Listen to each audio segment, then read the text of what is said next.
Pastors are servants. They're not CEOs. They're servants. Yeah. And I think if we're going to have health in the body, if we're going to have true leaders, Yeah.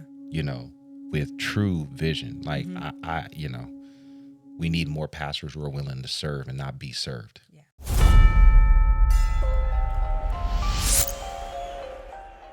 All right. Welcome to the Church Dropout podcast. My name is Alan. I'm joined by the lovely Lisa. Thank you guys so much for tuning in. Church Dropout is a podcast. We talk about issues, topics, and teachings related to faith, life, and culture in ways that are sometimes funny, sometimes serious, but always insightful.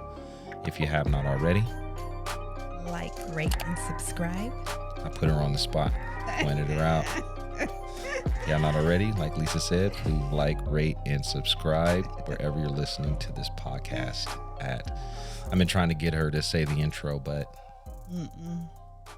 she get all tongue twisted. I do. I don't know how you do it. Like, literally. I don't know how you do it. I don't know either. Yeah.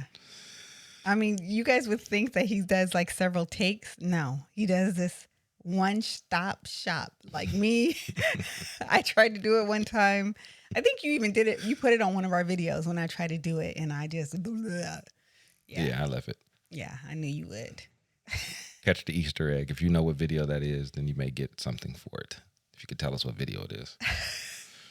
Catch the Easter egg? That's the Easter, like something hidden. We should do that, like in our videos, like maybe like we'll give like a shirt away or something like that. Like if they can find what's hidden in the videos, so maybe we'll take like, like they be doing like in Trader Joe's or something, like we could put a little object somewhere, in the screen somewhere, you know what I mean? And see if they can find it, you know what I mean? Yeah, you remember, because at Trader Joe's, what did they do? What was it, like the bunny or something? It was something. It was something for the kids. Yeah, it was a little Joe. It was not a little Joe. No, I'm trying to think. It was like, I don't remember what it was. We were doing that with Eli, right? And he had to walk through the store. And you find it, yeah. Yeah. Okay. It's a great idea to keep kids entertained. Yes. You know what I mean? Yes. IKEA used to do it too. Oh, maybe it was IKEA. Because I remember it. Yes. And that's a big store to go through and have to find stuff. Yes. That's a vacation on a visit. Yeah. I mean, a vacation on a budget. Yes. You and just then go what there and happened was we ended up not being able to shop the way we wanted to shop because we too busy looking for what he's supposed to be looking for. Because he got this competitive mom. No, yeah, exactly. We're trying to win the game. So, but yeah. So we hear this a lot. I've heard pastors that I have had relationships with and different things of that sort. I think I just watched a video where, pastor, refers to himself as a CEO. You know what I mean? And they have to be CEO-like, yeah, we did. We heard that on a video the other day. Yes. Yeah. And so, I think it's common, especially today with the birth and the rise of the mega church. And I even think that it's trickled down into how churches shape ministry, even today. Like, I just think that this idea of being a CEO or a businessman is how to run a church. And I've even seen people, kind of pull things out of scripture and say, Paul, was he was an entrepreneur, you know what I mean? And we make these correlations between business people and pastors and church planters and so I don't know, is the pastor a CEO or a servant? Like what really is a pastor? Yeah. You know what I mean? And obviously I think we need to be very careful with how and who we let influence how we think in the church, because what we do has consequences. Yeah. Right? How we behave shapes ministry and shapes us, and it shapes how people respond and how people think and all of that good stuff, right? I mean, I think when we've looked at a lot of these scandals, a lot of these things that have happened, like even with the one we looked at where the pastor kind of stole the apology. Oh, yes. Mm-hmm. There's just kind of this idea, and I think that's part of what permeates people or makes people think that like they have to carefully craft these things, and because they think of themselves as the senior of an organization, a CEO type. And so my thing is like, man, is the pastor a CEO, or a servant? Like, what does biblical leadership really look like? How should leaders serve within the church? And let me just say this before we get into it, because I don't want, okay, pastors shouldn't be abused. Okay. Let's just get that straight. Yes. Right? Like, this is not that pastors don't have hard jobs. Yeah. Or that pastors shouldn't be honored, because the scripture speaks to that as well. Like, your leaders should be honored and stuff like that. And so I just want to, preface that, give some balance there. Right. Yeah. You know what I mean? Because, whether a pastor is good or bad, they're judged by what most people see. And what most people see is the negative. Yeah. So pastors get a hard time for that. But anyway, I just felt like I just needed to put that out there. And I love pastors. So, and as a former pastor, I would think about these things. Yeah. You know what I mean? And yeah, so go ahead. You got something to say? Yeah, I feel like the answer is obvious, but I think, there may be some people that think otherwise. For me, I feel like a pastor is a servant. You know what I mean? Yeah. They're there to serve the congregation through God. You know what I mean? Yeah. And so, yeah. So I would definitely say 100% a pastor is a servant. That doesn't mean that we aren't supposed to be servants as well. Absolutely. But they're supposed to be our key example, other than Jesus, of a servant. Yeah. You know what I mean? Yeah. Would you say most of what we see, I know you can't speak for everyone, but would you see most of what we see, based on most of what we see out there today, would you say most people think of a pastor as a servant? Or do they look at him more as a CEO? I think they look at them more as a CEO because they act like a CEO. Straightforward, straight up. Sorry, I'm just, it's okay. I think we're seeing what they're giving. You know what I'm saying? So we're basing it off of what they're giving us. You know what I mean? When they're, yeah. I'll just leave it at that. Yeah, no, I agree. Yeah, I think most pastors carry themselves as CEOs. I remember, hold on before I get here. I think I know where I was, but okay.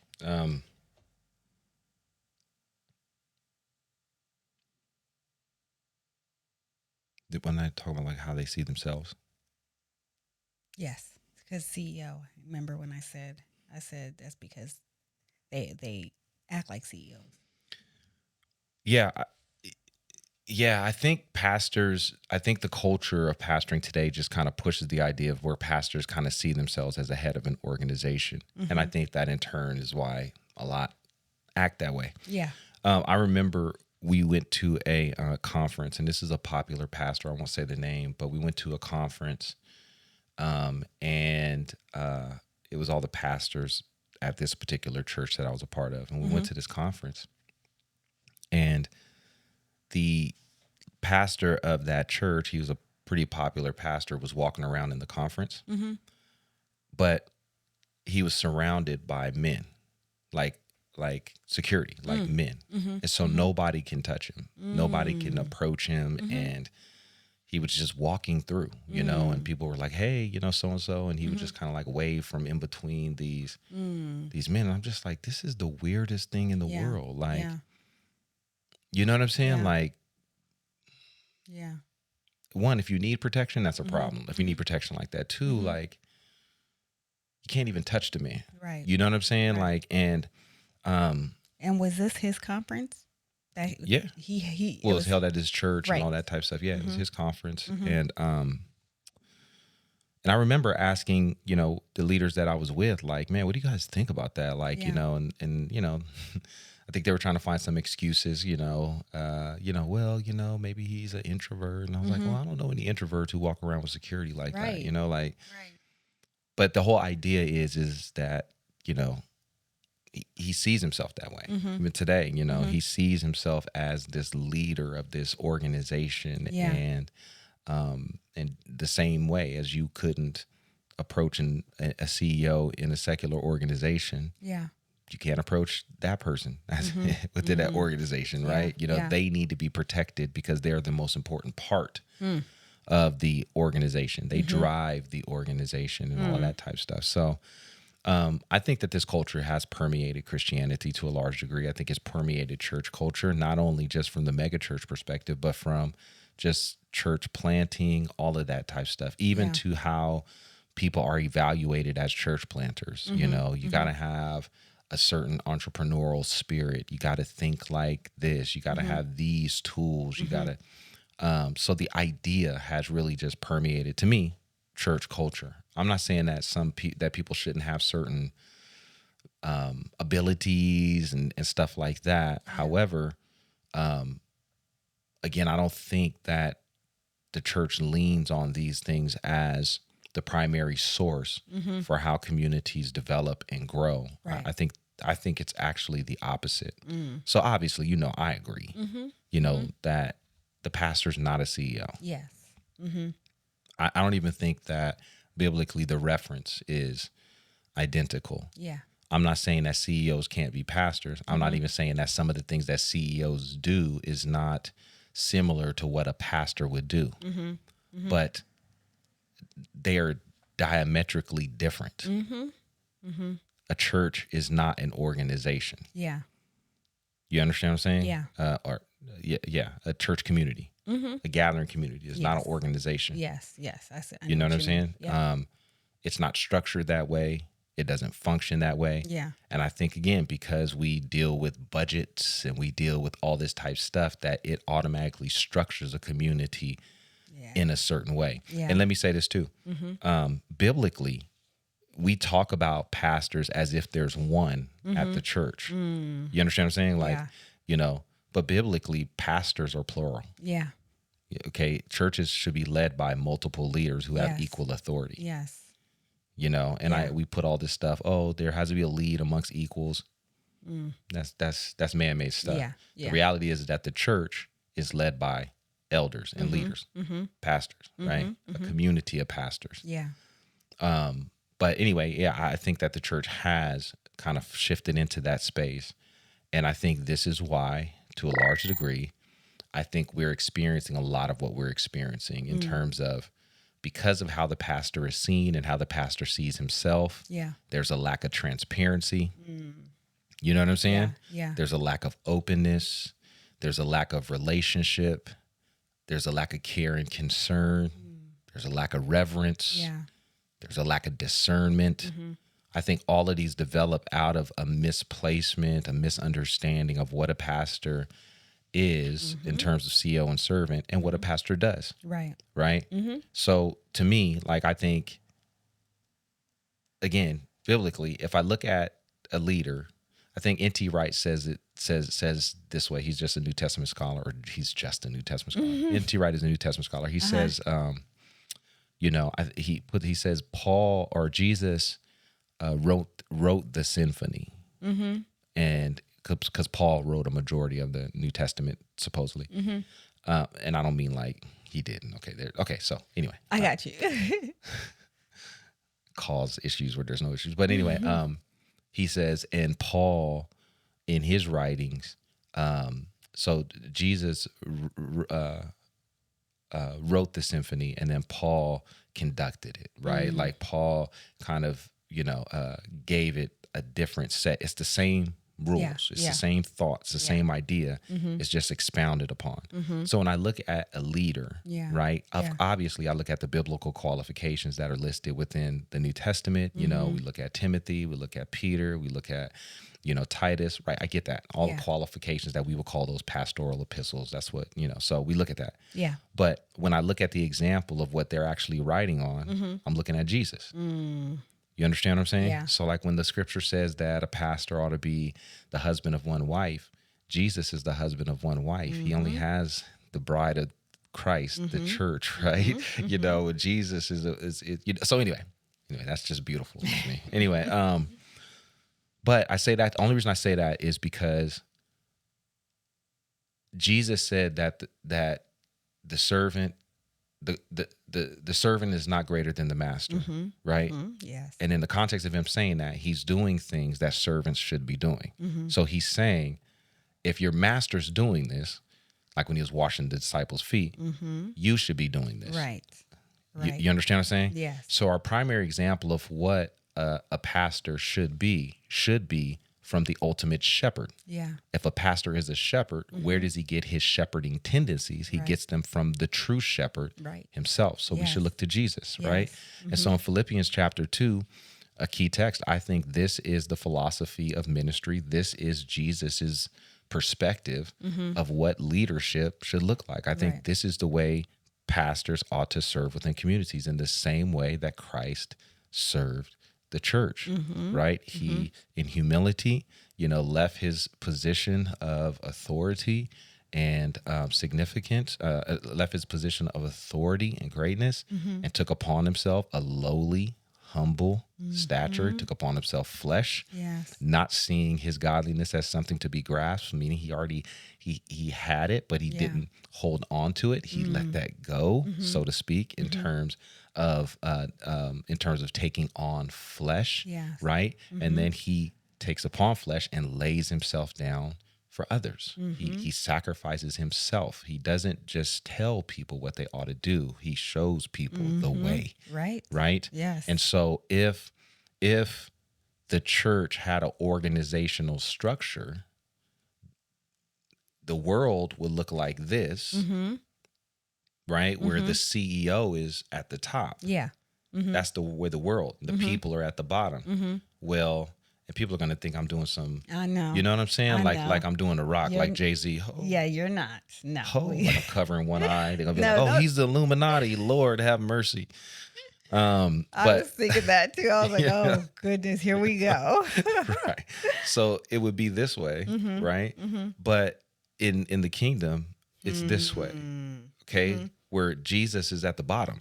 Jesus is serving others. He's serving upward, right? Yes, You know what I mean? yes, So yeah. he's not the one being served. He's actually the one who is serving, Yeah. right? Yeah. And so the pastor as a leader should be serving the body, not being served by the body. Yeah. That doesn't mean that you said this. That doesn't mean that the pastor does everything. Yeah.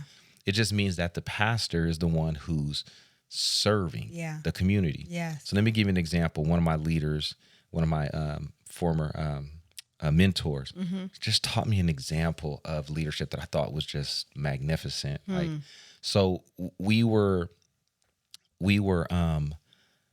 building a church, right, or building a building, Building a building. right? Just try not to say church, but anyway. So anyway, we were building a facility, church facility, and we were all showing up there to pray because the foundation had just been poured. We were showing up there to pray. So there was like 200 or so men. This was a large church, but there was like 200 or something men that were there to pray. And the night before, it just happened to rain, and it wasn't supposed to rain. It just happened to rain. And if you remember, it was just dirt, so it was muddy. Like, I mean, it was muddy. And I'm not talking about a little bit of mud. I'm talking about like if you step in it, you sink. You know what I mean? Like it was mud. Yeah. And so we all get there, and there's like 200 men standing outside of where we're supposed to walk to because there's mud. And people are just like, man, like, what are we going to do? Yeah. And I'm standing there, and I'm on staff at this time. I'm a young leader. I'm just like, I don't know. I don't know what to do. You know what I mean? In my mind, I'm like, okay, well, we'll pray right here. Like, I mean, what's the difference, right? Yeah. So my mentor comes up, and he gets out of his car. And he comes to me and he says, what's going on? I said, well, it rained. Men are in suits and, they all G'd up. You know what I mean? They got to be G'd up to pray. They're like, I got my Stacy's on. Okay. And I'm like, man, they're like, they don't want to go. You know what I mean? Like, because it's muddy. And he looked at me. He just gave me this look. And this is, black pastors just have a way of doing stuff. So they give you this look like, I don't know. He just gave me this look like, and he said, watch this. And he started walking through the mud. And all of a sudden, men started looking. They were looking at one another. Mm-hmm. And they started walking. Mm-hmm. Walked through the mud. Brothers was sinking. Mm-hmm. Old men were falling. Oh, Lord. And so one man almost drowned in the I'm just playing. So do you drown when anyway? So No, you sink, but I don't know. I'm diverting. okay. So anyway, so all cross. Mm-hmm. And so we prayed, everybody crosses back and they go and he just I forgot how he said it to me. Mm-hmm. He said, man, you don't ask to lead. Mm. He said, you just lead. Mm. He said, if you don't do the dirty task, nobody's going to do the dirty task. Mm. You know what I Yeah. mean? And that Yeah. just taught me like, Yeah. whoa. Yeah. You know what I'm saying? Like Mhm. he was willing to get dirty. Yeah. You understand what I'm saying? Like, and that's what Jesus did for us, Yeah. right? So the pastor is not the one who stands on the outside, right? Who doesn't engage in the warfare Mm-hmm. or who sees himself at the top of the list of importance. Right. He's the one who actually serves the lowest. Yes. He's the one who actually does the work Mm-hmm. and calls others to join in. Mm. You understand what I'm Yeah. saying? So a pastor is not a CEO. Yeah. He's not an organizational leader. He's a Right. leader within an organism Mm-hmm. that God has devised as a community of servants, a kingdom of servants Yeah. that serve one another in love. We shouldn't abuse our pastors, obviously. We shouldn't we shouldn't expect them to do what we wouldn't do ourselves. But in Yeah. turn, pastors shouldn't expect the body to do what they wouldn't do Come on now. in turn. Yes. Right? Yes. And so anyway, pastors are servants. Mm-hmm. They're not CEOs, Mm-hmm. they're servants. Yep. And I think if we're going to have health in the body, if we're going to have true leaders, Yeah. with true vision, like we need more pastors who are willing to serve and not be served. You know what I mean? Yeah. We're not standing on the outside, but joining in and locking arms with those whom they've been called to serve. But anyway, that's my thoughts. All right. Any thoughts? Nope, that was good. You just standing up there smiling. No, because it's good. It's good. Yeah, so. But anyway, thank you guys for joining the Church Dropout podcast. Really appreciate your listenership. If you haven't already, please like, rate, and subscribe wherever you're listening to this podcast at. As usual, drop a comment below, engage the conversation. And we would appreciate it. But until next time, God bless. Good night.